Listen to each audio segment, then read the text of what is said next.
Hey guys, what's going on? This is Cheney 180 and The Fallen Fed. Hey guys, what's up?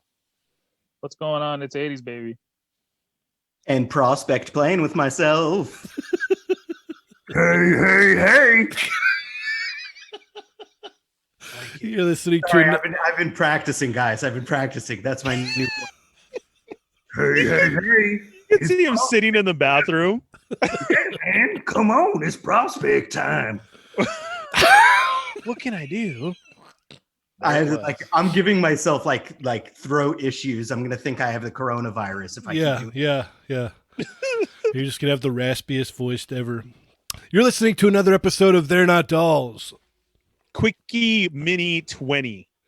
Quickie Mini 20. Sorry we're a little bit late today. I actually slept, so that is why we're behind. But as always, we are here. We are ready to are we ready to throw back, Ernie? It's Thursday. Yeah, I got to give Dario his props. What is it again, Dario? Toy Back Thursday. Toy Back. Why do I forget that simple thing, but it's so cool? I don't know. Toy Back Thursday. So for everybody in the chat there, hello, what's going on? Thanks for tuning in. We got the Frost Man here, I can see. Jake Peterson, Lago Figs, Colossal Customs, some guy named Adam, Brad Harper. Who that?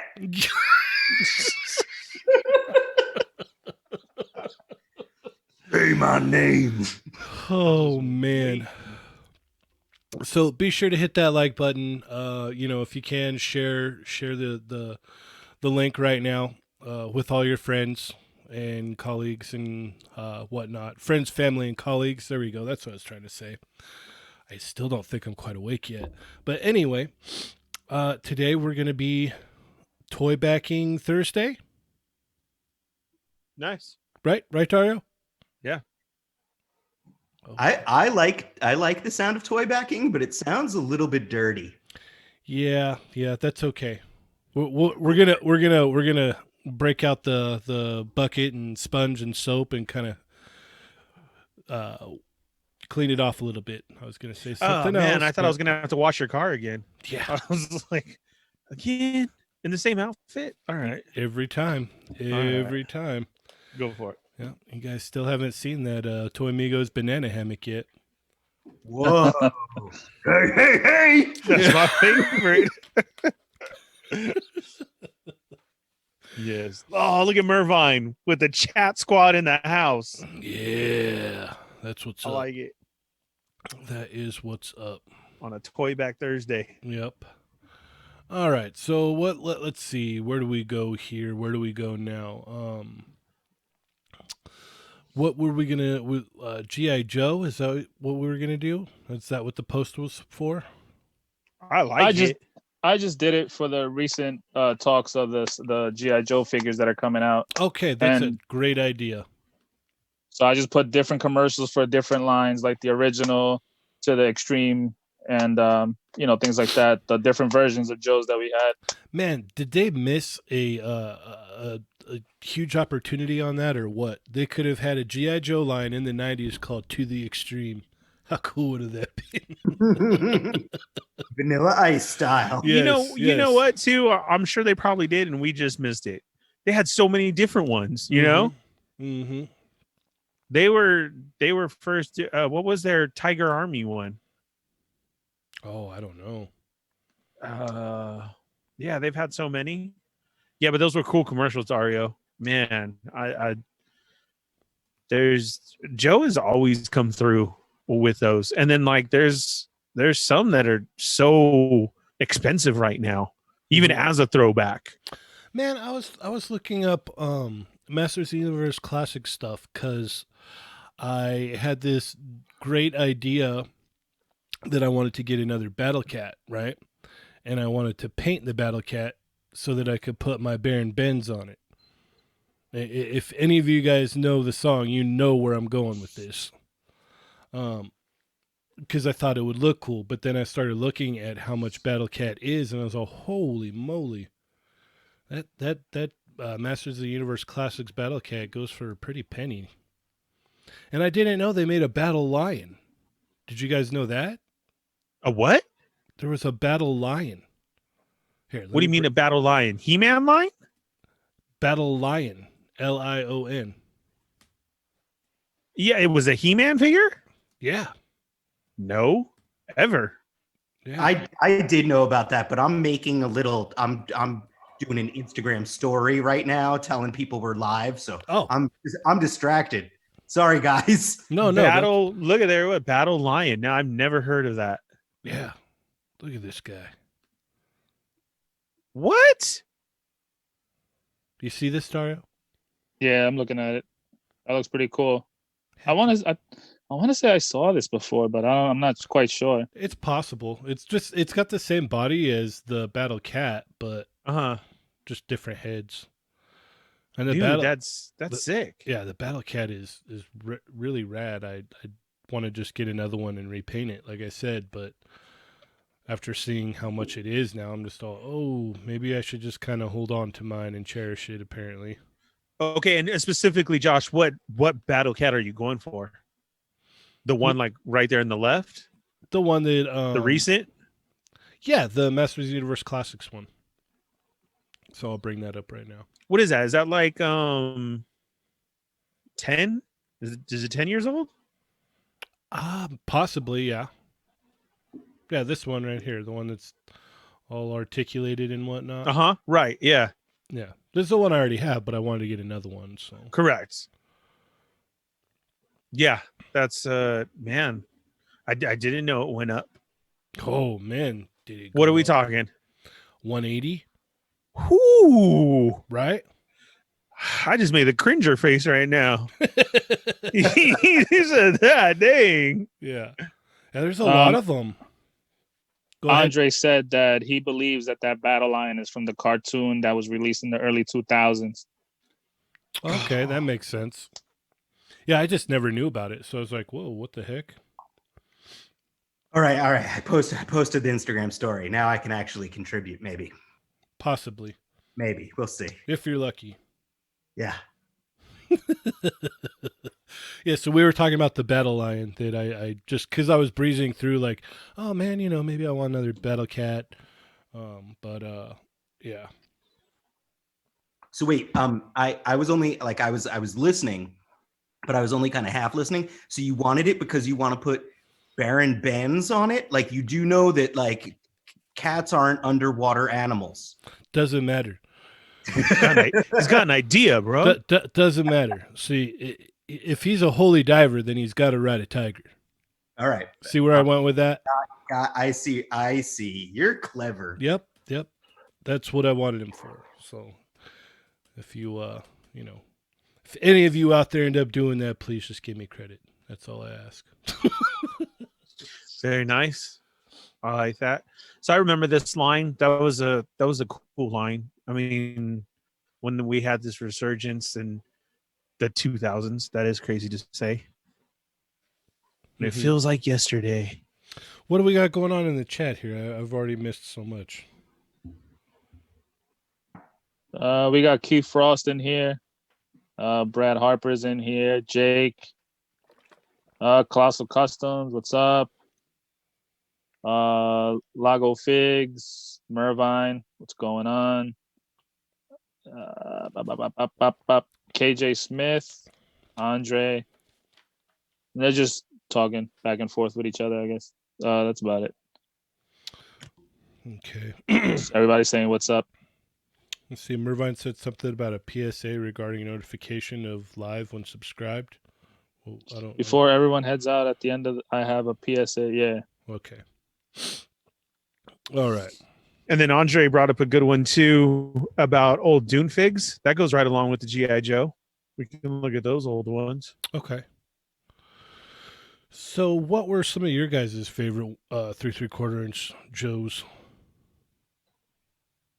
I'll go first. Yeah, go for it. I don't really remember if I had any. So yeah.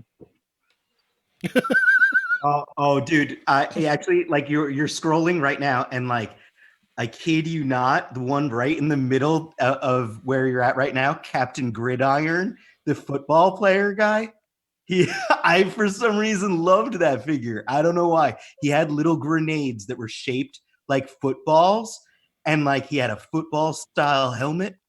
Oh, it was the goofiest one. Like I had GI Joes Yeah, when they first came out, and I collected them until I was way too old to be collecting toys. And like never stopped. So I was hardcore into GI Joe. And like, yeah, man, I liked them when they got goofy.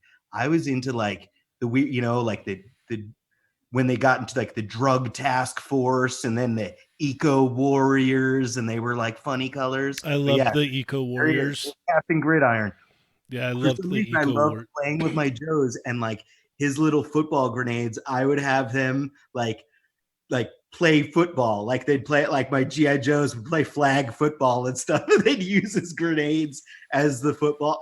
It was so dumb. I am a weird kid. I'm a weird I was adult. gonna Weird I was old man. gonna post up his commercial with that, and in the commercial it says, "Oh, the only way to get me is you call this number and do these the proofs of the little like barcodes in the back that you had to Yeah, collect and everything. proof of purchase. You're right. Yeah, the proof of purchase, and like, oh yeah, and call this number. Make sure you got a adult that says it's okay and all this, and like you call in for my figure and this and that, and then Sergeant Slaughter had the same thing. I like the picture of Captain Gridiron that you have up. He has the broken crotch piece too. That was like Oh, that and the thumbs were like the two things on old Joe's that you'd get so mad if those broke. Like the O-ring, if the O-ring breaks, you can always replace it. But the little crotch piece and the thumbs, they never moved right when the crotch piece fell out. Like when it Yeah. broke off, it just never moved the same again. Like there was something about the crotch piece that held good enough restriction in there where you still got good articulation, and it kept the whole thing stable. But once that broke off, it was a wild land after that. all It bets was- are off. Yes, He's- yes. And as complete we're saying about anarchy. the O-ring breaking, oh god, I remember being in school, and then my friend walking in, Brian, and I was so stoked that he got braces because then we used his rubber bands to repair our Joes. So you always looked for the kid who had braces so that you could fix your Joes. Oh man, I Hey, never even thought about that. My you dad, got, that's what we did. my You got extra rubber bands? my- Yeah. my Yeah, there's a whole tutorial on YouTube I saw this morning when I was looking for commercials on how to fix them with just that, Ernie. uh-huh. With the No, rubber for bands. reals? Yeah, It's probably my friend Brian. Yeah, that's what we always use, and we were like always so stoked. Yeah, Like, my dad had a whole O-ring like little case, and it had multiple different sizes. And so the when I initially learned how to do it, I was like, okay, I got this. So like he had showed me how to do it, and so we fixed it, put it back together with the O-ring and whatnot, and I was like, all right, cool. And then another one broke, so I jetted back in the garage, opened that thing up, and next thing you know, like I went in one day and there was no more O-rings, and I was just thought, what do I do now? I used to my younger brother is 4 years younger than me, and he used to get so mad because I used to like customize Joe's. I didn't know I didn't call it customizing at the time, but I used to unscrew the screw on the back. I used to unscrew the thigh screws and even change out like the legs. Yep. But swap arms, swap parts. I did it all the time. Like I think I made Marvel characters because it was like I was playing with GI Joes and I dug Marvel stuff. And it was, Secret Wars had already come and gone, and the Toy Biz stuff hadn't started up yet. So there was like no good Marvel toys out and available anymore. So like I made GI Joe-esque Marvel toys by bashing stuff together. I just that's love so how awesome. customizer friendly they were, man. Like, and they had the most articulation out of any toys back then. It was so much like they were so much better than Star Wars figures. And they came with a slew of accessories, and the vehicles and playsets were just like, whoa. Yeah. No, it was easily one of my favorite toy lines, like that, and it was based on how much articulation they had. I think that GI Joe is what I can credit with like why I appreciate articulation so much. Like I I would agree with I that. would break. I would literally break action features because like I hated them if they messed with the articulation. I remember pulling out buttons and stuff for the old Toy Biz stuff because I was just like, come on, man. Like for instance, the one that I really just really drove me crazy was the Marvel Universe Hulk where he had the rock. Do you remember Yeah. that one? And it had like this weird kind of like plastic tab that you had to pull that would like make his arms go together, but then like his arms wouldn't move right after that. And it was just like, come on. Or Colossus. Colossus is a prime example. Colossus was like that too. When you came by the studio, I think I have that Hulk like on card in my office. It's just so bad. I love that thing. Yeah.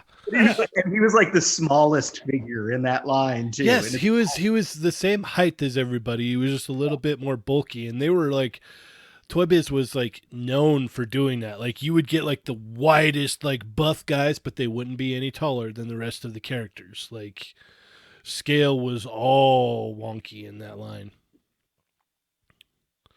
Let's see. I'll bring some of that up right now. Actually, I keep on seeing these old Joe figs though that I had. Like I forgot. I love it. I forgot about these Mortal Kombat ones. I had the Sub-Zero. I remember that now. I had Sub-Zero and I played with that thing all the time. It's so funny as you guys say this too, accessories. When you used to go into the store, I'm sure you guys did this too, is it kind of didn't even base on the character. You started looking at all the accessories that came packed with it. Like, oh no, I'm going to get this one. This one has more. I mean, a straight ski mobile was packed with some, or a whole tree of stuff. That was awesome. Yes. Yeah. Mailaways were cool. Did you ever partake in any mailaways, Dario? No. I didn't. I don't remember like having these. If I did, I probably had one or two. But when I ended up getting my Transformers, those 18-inch ones, the Prime and the Megatron, I ended up going real crazy trying to buy old school GI Joes. I got about 2 or 3 Cobras. I got a Destro. I got a Duke, and a couple other figures here and there, just so I could put them together. But now that we got a 6-inch, that's awesome. I'm just yeah. Let's see, maybe it was it called? Oh, it was called Marvel Superheroes, wasn't it? I always call it Marvel Universe for some reason. I'm trying to find that Hulk, just in case anyone is wondering. I think it's Superheroes. Yeah, I think you're right. Look at all those. Jeez, every time we see those boxes, I just get mad flashbacks of KB. Yeah. Oh wait, what is that? Which one? What was that? The last one you were just on. The universe stuff. That was like a lot of the KB stuff. I think I might have a box of that one. One of them downstairs. There you go. Okay, so this Spider-Man was I think I got this, and I got the Captain America. Like for like, it's one of the first times I went to Toys R Us, and like, I will always remember this stupid Spider-Man. Like I thought this was the coolest thing back in the day. I was sticking him to our sliding glass door like all day when I got home. Michael would get in trouble for the car window because it left that circle like hardcore. Because of course, what are you using? Your spit. Yeah. And that ring of old spit circle that it leaves from the suction cups. Yeah, so this Hulk right here is one of the most awful things ever. But you got this like rock, right? And you would looking at it, you think, oh, it's a hard plastic rock or whatnot. Not really. It was like squishy. Like you could squeeze it in your fingers. Like it's called I think it's called blow molded. It's like a weird like hollow plastic. Yeah. Light, yeah. And then not only that, like we got the most bizarre looking Thor I have ever seen, ever. They were trying to make him look kind of He-Man-esque, but they just said, forget the cape. We don't need cape at all. I remember like I, Oh yeah, I remember this one. I remember my cousin had it, and I was just like, "What the heck did they do to him? Like, that is so strange." Like, The Thunderbolt accessory too. yeah, man. Like if he just held him in his hand. Yeah, and he had this like his like hammer went down to a little bitty point, and like he had an action feature where he would throw the hammer. It was horrible. It was all bad. Um, oh, here we go. Here's one of the worst culprits of horrible action feature. You remember this, right, Adam? Which one? Which one are you pulling up? Because my screen is lagging behind you. I still see Spider-Man with suction cups. Oh, wow, really? Okay, I'm bringing up the Doctor Doom for Marvel Superheroes, where he had Yes. the spinny arm with the weapons, and so they had this like weird rotating feature on the back on his back that you would have to put your thumb under there under the cape, and then you put his arm out, and he has these weird spinning weapons, and you try to attach them on, and it, like you couldn't bend his arms, and it was all bad. And then he had the hard plastic, skirt thing, so his legs he couldn't like kick his leg forward at all, or it was not fun at all. You're like, I want the evil, menacing Doctor Doom, and you're just like, this is it. Like, I remember thinking, I'm like, dude, my Secret Wars figure is better than this. Like, Yeah, I honestly, I still have my Secret Wars figures from when I was a kid, and like I played with them for a while until the Toy Biz stuff got better. yeah, I mean, not that I didn't buy all the Toy Biz stuff, because I absolutely did. Like, Yeah, I was yeah. like, yeah. I remember this one, and it's funny because looking back now, you're like, this is the Punisher with the plastic coat. This was like a re-release because the original one didn't come with a plastic coat, but he had like a cap. it's like a Gambit had that too. Oh, So gross. yes. But at the time, it was like I had to have it because it was like, oh my gosh, he's got a coat. So it was funny because this one that I have up is the one with the coat, and they like actually like repainted the face to give him a little bit of a, 5 o'clock shadow and whatnot. But the original one didn't have any of that. That's Beardy and I talk about that. We call that like when they used to paint the stubble like that, we'd call it a hobo beard because it looks like someone has been like huffing paint out of a paper bag or something, and it just stains just their face right there. It's got a little bit of the hobo beard going on. Oh, absolutely.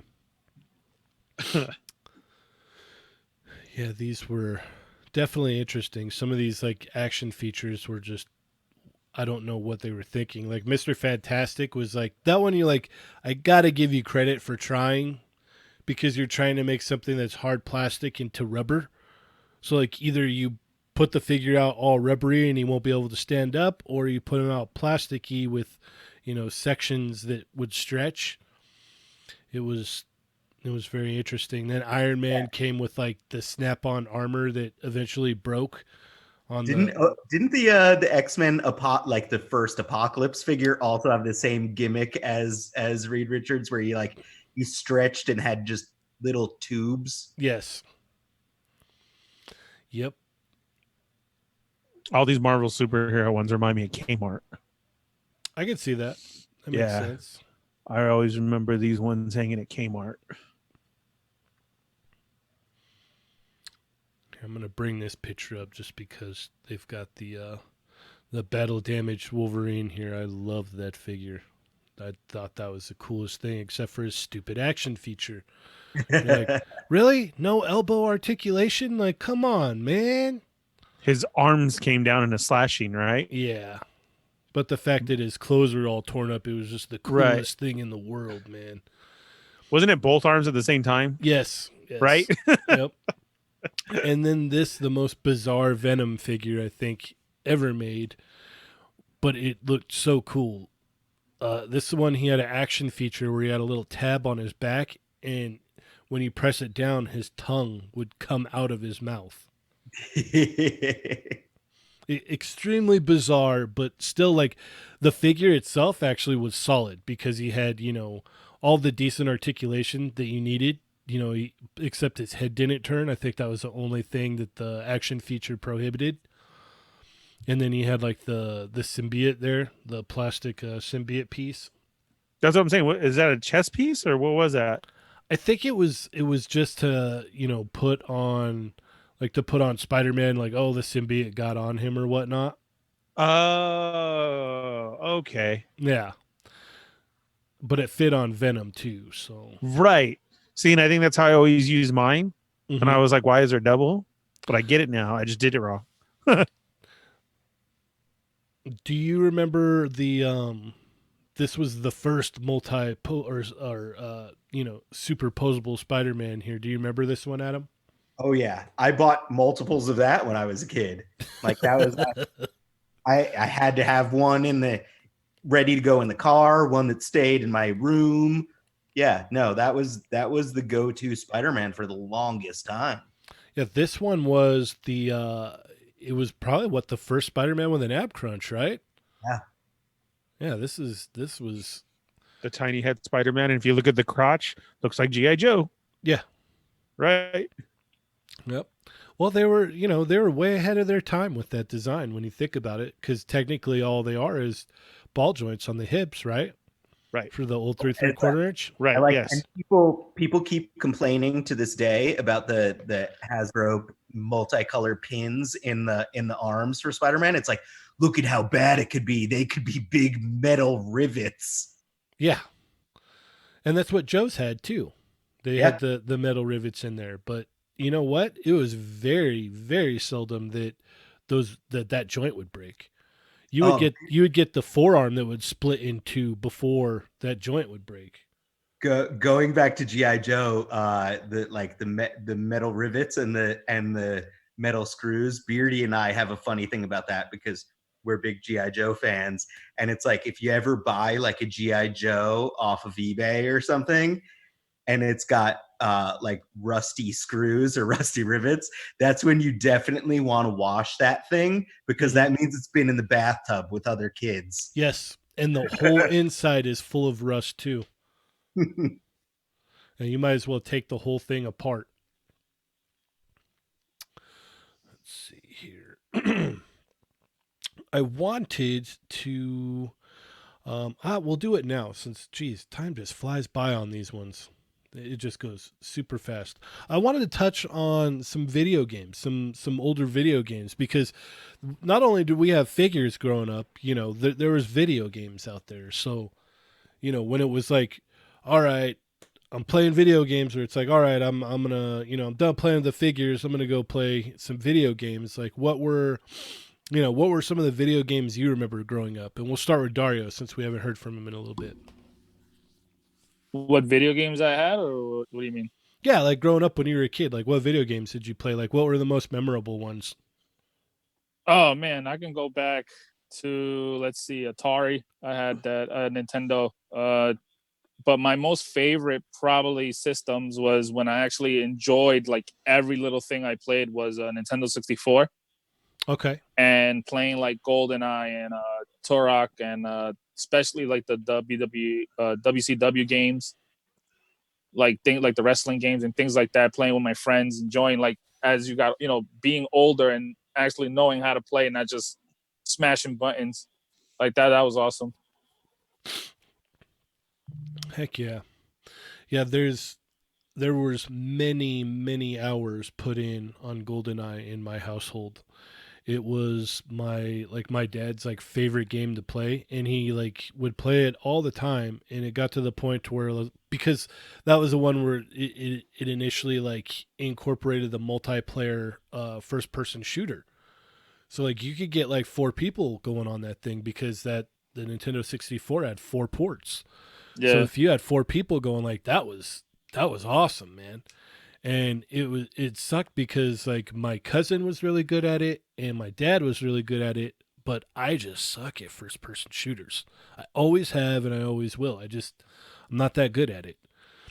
And so it was funny because my dad's like, "All right, let's play a couple rounds." I'm like, "I am good. I don't want to do that." Like So Ernie, what about you? Video games growing up?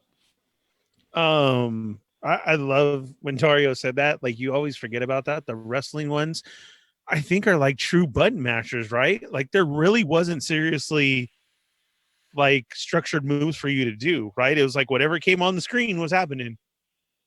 Yeah, for the most part, for the Nintendo and the Super Nintendo and the Sega Genesis, like the rest of the WWF games for those were like all you could do was kick and punch. But when it came down to the Nintendo 64 and like let's say NWO Revenge, WCW versus NWO Revenge, like you actually had like grappling moves and things like that, and the special that you can do, like their finisher moves and stuff. So that Right, was always right. awesome. Yeah. Yeah, those were so cool. My go-to as a kid was regular Nintendo, was a game called Trojan, and I love that game because it went on for so long. And of course, you were a ninja dude. How much I love ninjas, and I'm so surprised. it was great, man. I don't know if anybody out there knows that game, but God, that's a classic. All right.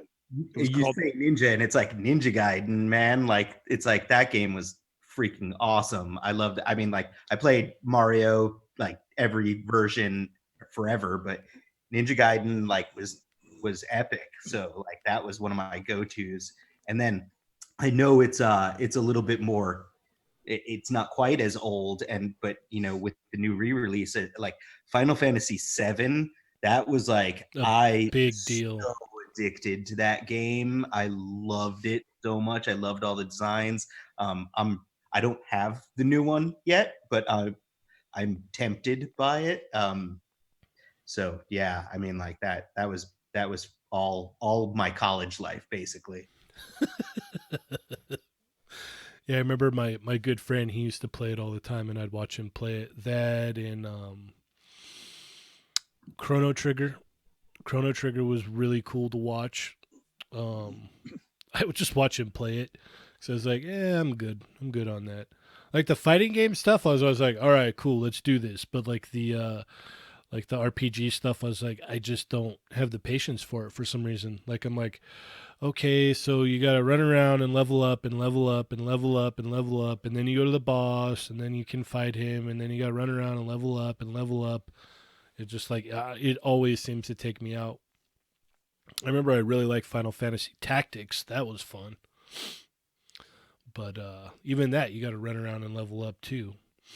Like I said, I do remember the Nintendo 64 stuff because we had that. I remember we got our first when we first got Nintendo when I was a kid. That was cool. I think the first game that we got was Mario 2, and then we ended up getting Mario 1, so that was kind of weird because I learned, like I knew what Mario 1 was because I played it before, but Mario 2 had just come out and it was so different from the first Mario. Yeah, wow, you went backwards. Yeah. Wow. and then Mario 3 came out and I was caught up, and I would get I was, the normal kid there. They had the Nintendo Power subscription, stuff like that. And then I remember we ended up getting a Sega, so I got really into Sonic, and I remember I was so stoked for the Sega because the Sega had a cool X-Men game. And it remember that was the one where you could swap out the characters. So you'd only play I think you could only pick 3 or 4 guys, and then you could switch them out at any given time, wherever, for whatever part of the level that you needed. I forgot the name of the game, but it was. I'll have to pull it out and take a picture for you. I actually have it. Yeah. So you know what I'm talking about. Yeah, I still have it. I have a Nomad that I use. It's funny because Andre says, I'm still playing video games, and I actually have a Nomad still that I use, and that That's was funny. a portable Genesis. I have a Game Gear. Yeah, Nice. see, but yeah, so this wasn't the Game Gear. This was, you literally put the Genesis cartridges in it. Yeah. And I totally get what you're saying, Cheney. On the X-Men ones, there was Spider-Man, there was Carnage, and all the Disney games. Maximum Carnage was the red cartridge. Yes. Yeah. Yes. That goes for a lot of money. Really? Yeah. The red cartridge. There's supposedly a special edition or something too that had came out, like a big box set looking thing that I've seen a couple of people post up before. And it goes for a pretty penny, that red cartridge. I wonder, I still got mine. And then it sounds like Ernie, you should do a raffle. Sorry, I was tying that into yesterday's episode. And then all the Disney games for Genesis were always way better than every other system. You're right. I don't know why, but it just was. Why don't Aladdin, Lion King, Toy Story. Why don't we catch up in the chat here while we've got a chance here? Let's see. Oh man, J. Rue is in here now. Raspor is in here. Let's see.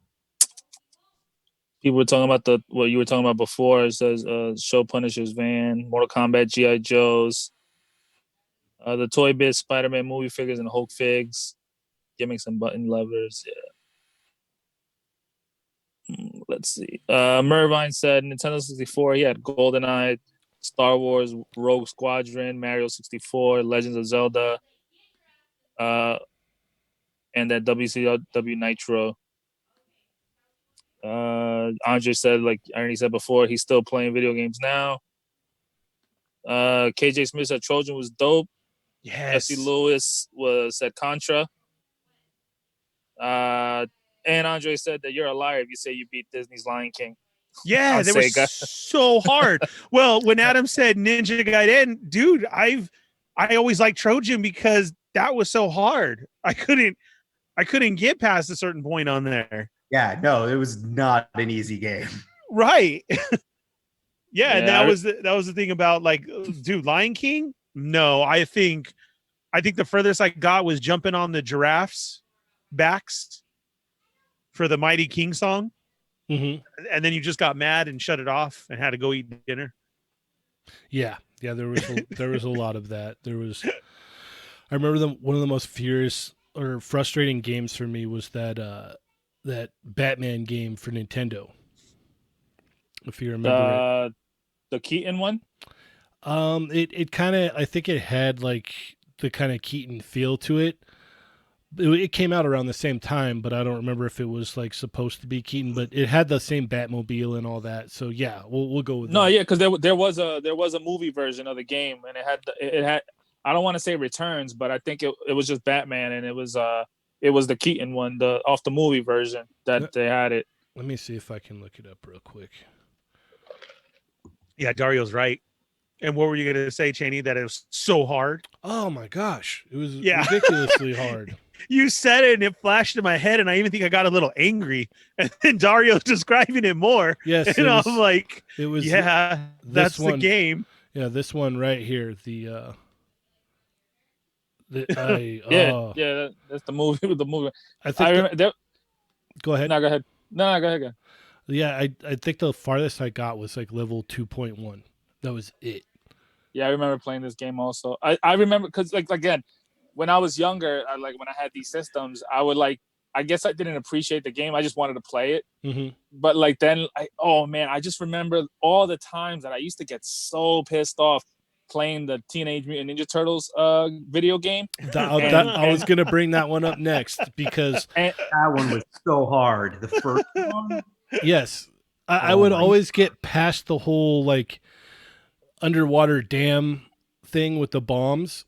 And after you got out of there, like you were all spent on everything that you had. So like you couldn't even like stand a chance against anything. Like you're so right. I hated it. You're so right. Yeah. That's the part I was gonna say. Like after that underwater part, I was like, man, this is the game. Like once I beat this, I won. That's it. I beat the game. I'm not playing. You're so right. Yeah. Because if you tell that to anybody, Dario, they'll agree. Like, oh yeah, you did. Yeah, you did. yeah, you got far enough. You're all right. Yeah, I don't think I ever met anybody that went past that level, to be honest with you. Because after that, the arcade version came out. I said, yeah, the hell with this. I'm playing this one. Yep. After that, it was all about that Konami one. You're like, yeah, I'll just play that one. Because you know what, dude?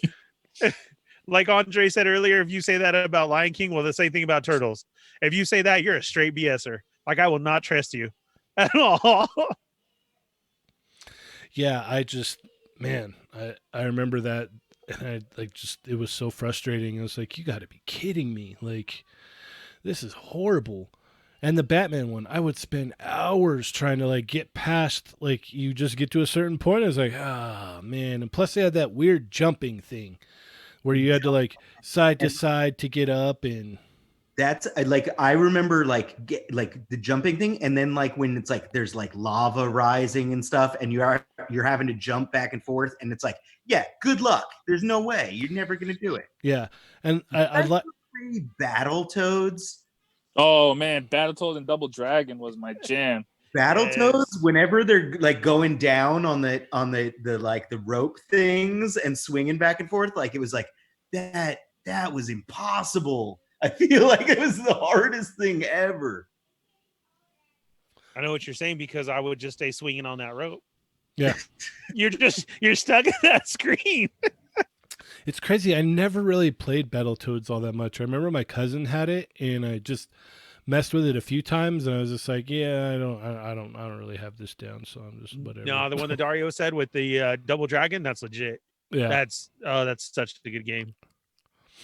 Yeah, that Batman game still haunts me. And that stupid. Yeah, they made these games impossible because they probably never finished the whole game. Yeah. They were like, you know what? Let's just put it out because I don't even want to finish it either. Just put it out. No one's gonna beat this. Yeah, Right? yeah.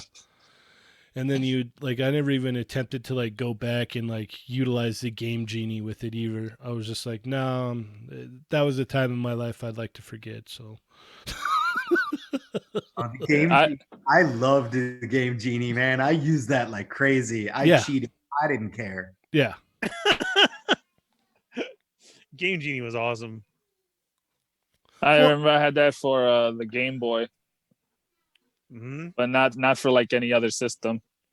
Yeah, I think we only had it for Sega. I think that's the only one I had it for because once I remember Sega came out and it was like, okay, I got into that, and I remember I think I beat the first Sonic and I played the second one, and I think it was the Sega, the one that we had the Game Genie for. So that was fun. I never went back to the Nintendo stuff though. It was kind of just like, I don't know. It really doubled up all the stuff that you had to blow too. You know what I mean? Like, because it's like plug your cartridge into a cartridge and then plug that in. So it's like you get like blowing the dust out of all those different ports. You're just sitting there like. Yeah, I remember there was like a blow, and then you would click it to the right, I think. Like you would blow on it, and then you push it in, and you would hear like a little. You would push the game to the right until it clicked, and then you knew you were money. Like you knew you were good. It was like, okay, I'm good now, and then it would start up. But do you remember that screen where it's just like, oh, plop plop plop plop plop plop? Nah, one time I remember like towards the end when I was like, you know what, I'm getting rid of this. It's over. I took the whole Nintendo apart, and I left it with just I took the whole out the top part shell. I took that out, so like when I blew it and the game wouldn't work, I would take a Q-tip with a little bit of alcohol and wipe it down. Yep. I remember that. And I was like, it's staying like this, and my mom would get pissed. She's like, "Why'd you break it?" I didn't break it. You just don't understand. It works. It works just fine. How about when you try to play the favorite one, like you're saying with the click and everything, and you'd get it. And then so you were sticking to it because it took like 100 times to get it working. And then your freaking friend came over and took it out to switch because he wanted to play something. You're like, what did you just do? Like, oh, no, I want to play this. No, like I was playing that and now I won't be able to get it back on. Like, oh, God. Like you had to shake it and pull it out a little bit till the screen came in clear. Mm-hmm. Oh, God. I remember I used to go to the. Oh yeah, go for it. No, I was gonna say. Let's see on the chat. Another game that was hard, one to beat was Aladdin game on Sega. That was what Mervine said. Yep. Yeah, that was. I didn't remember playing that game much, but I know I never tried to beat that. Turtles in Time, Andre said, is still one of the greatest multiplayer games of all time. Yes, sir, it is. Colossal Customs. Anybody remember the TMNT fighting games on Super Nintendo? And there was a different version on the Sega. Yeah, I remember that one. Yep. Yeah, they would. That's when Mortal Kombat was the big hype, and the fighting games and Street Fighter. And they try to compete with that and put something else. Eternal Fighters? No, not Eternal Fighters. It was something like towards like around that. There was a DC one too. I remember. Yeah, I think so too. Mervine said, did anyone ever get the Neo Geo with Metal Slug? I didn't have Neo Geo, but I remember playing Metal Slug because that ended up coming out for, what was that for? I think maybe Sega had that. Yeah. I didn't know that many people with Neo Geo because at the time that was like almost like an overseas thing. It was until later on that I ended up getting something like that. And I tried to get it because I remember I used to collect the magazines with all the imported games for the Game Boy. Like, oh, this is the Japanese version. Yep. Yeah, the Neo Geo is a lot, like, way more expensive. I do remember that. Yeah. Let's see. Mervine said the key was to put a T-shirt over the cartridge, then blow it into it. Everybody had something. Everybody had something that for worked. reals. Yeah. Yeah, there was a chick. I had everything, man. I had like a whole little kit, like a cleaning kit. Yep. And damn thing didn't work. Yeah, my dad, he had bought a pack of alcohol wipes, and so they just sat by the Nintendo, and so you just wipe the game with it, and then boop, put it in. Yeah, so funny. Yeah, I had a Neo Geo. Nice. With the controllers and everything. Those cartridges were huge. They came in bigger than basically what your old VHS Disney movies came in is how the video games came. And I actually got them all from my cousin who were big gamers and they were older than me. So it was that lucky cousin hand-me-down. There you go. Yeah. Samurai Showdown, 3 different versions, World Heroes, Baseball Stars, Metal Slug. It was awesome. It was the greatest thing. And it was so crazy because you used RCA cables and not your game TV on and off switch in the back. Mm-hmm. So that always blew me away because I was like, yo, what is this? Yeah. And then KJ brought up a good one. Did anybody ever have TurboGrafx? TurboGrafx 16? I remember it. I didn't have it. Yeah, me either. Wasn't that an add-on? What were all the add-ons to the Sega?